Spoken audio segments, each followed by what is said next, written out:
Ready or not, here they come. Only 4 months until we find out who the next presidential nominees are, and a mere 8 months before we elect one of them to lead the world's largest economy. Joining us today in studio is Frank Holmes of U.S. Global Investors, who will help answer the real question, which is who will best benefit your portfolio. Frank, good to have you here. It's great to be here.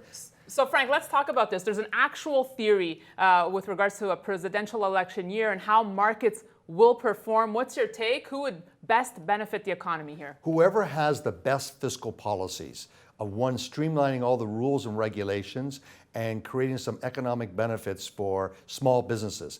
That person that can truly advocate that will be the best. And right now it appears to be Trump. Wow, well, it's definitely an atypical election year, so we can see a Definitely lot of... not Bernie. Definitely not Bernie, okay. But so do you also think he would best benefit gold, and why? Well, I think that Bernie would be probably the best for gold because socialist countries always self-destruct faster, their currencies, and gold always rallies faster than that country's currency. So if you're thinking that thought process, then I would say that if you're just a gold bug and you want to bet on destruction, then Bernie Sanders is the best guy. All right, so Trump best for your overall portfolio, but Sanders for gold, correct? Correct. All right, well, talking about gold now, let's switch gears here and take a look at the yellow metal and how it's doing ahead of the FOMC. It's struggling here a little bit, Frank. What do you make of its price action here? Well, a lot has to do with real interest rates and what's happening with the 10-year government bond. The 10-year government bond was 1.6265, and now it's risen to just under 2%.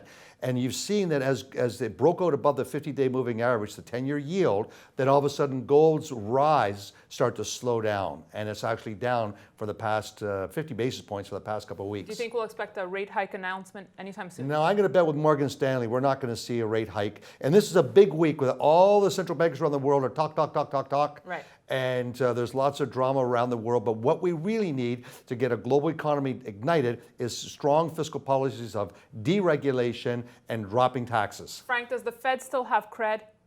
It still has cred because it controls the wallet. All right, Frank. Well, also just one more thought on gold. What do you do with it at these levels? Is it a buy or sell signal here for you? Well, we were talking earlier, and I think it's going through that process of consolidation. Mathematically, anytime gold has had such a percentage move over several months, it's due for a correction, and it's a modest correction. It could be 5%, it would be a non-event before it rockets higher. All right, Frank's touchdown pass, what's it going to be this week? Yellen. She's yelling a lot, and everything will be focused on the FOMC meeting. So I think that's the touchdown pass to focus on. Frank, thanks so much for joining us in studio. Great to be here. And thanks for watching this edition of Kitco News' Gold Report. We'll see you tomorrow.